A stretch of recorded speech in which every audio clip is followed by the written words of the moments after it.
बहुत ही shocking plane crash. Air India की फ्लाइट AI-171 अहमदाबाद से लंदन जा रही थी। 240 से ज्यादा पैसेंजर्स और क्रू मेंबर्स इसमें बैठे थे और टेक ऑफ करने के सिर्फ 40 सेकंड बाद ही ये फ्लाइट बड़ी तेजी से नीचे डिसेंड करने लगी और लिटरली टेक ऑफ के 2 मिनट बाद ही ये प्लेन जाकर क्रैश कर जाता है गुजरात के रेजिडेंशियल एरिया में। ये पूरा इंसिडेंट इतना शॉकिंग इसलिए है क्योंकि इतिहास में इस स्पेसिफिक प्लेन टाइप के लिए ये पहला क्रैश है। ये एक बोइंग 787 ड्रीम लाइनर प्लेन था जिसका एक एक्सीलेंट सेफ्टी रिकॉर्ड है। आज तक इतिहास में ये प्लेन कभी क्रैश नहीं किया है। ड्रीम लाइनर की पहली फ्लाइट साल 2009 में उड़ी थी, आज से 16 साल पहले, और तब से लेकर आज तक कोई भी इस लेवल का हादसा इस प्लेन के साथ नहीं हुआ है। मैं जानता हूं बोइंग एज ए कंपनी का एक बहुत ही खराब ट्रैक रिकॉर्ड रहा है पिछले कुछ सालों में, जैसे कि उनके प्लेन टाइप B737 मैक्स, जिसमें कई सारे मैन्युफैक्चरिंग डिफेक्ट्स देखे गए और कई सारे प्लेन क्रैशेस भी देखे गए हैं पिछले कुछ सालों में, लेकिन ये वाला प्लेन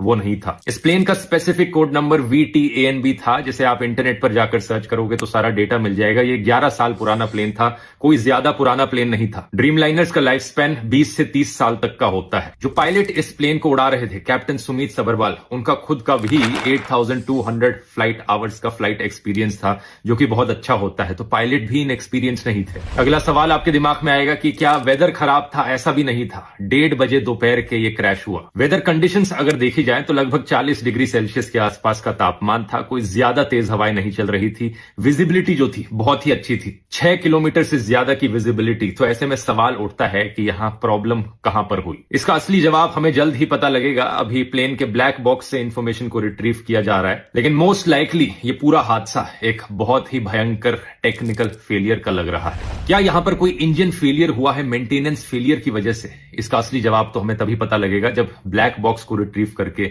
सारी इंफॉर्मेशन पब्लिक में रखी जाएगी। लेकिन सवाल यहां पर पूछे जाने चाहिए इन दो कंपनीज से, एयर इंडिया और बोइंग।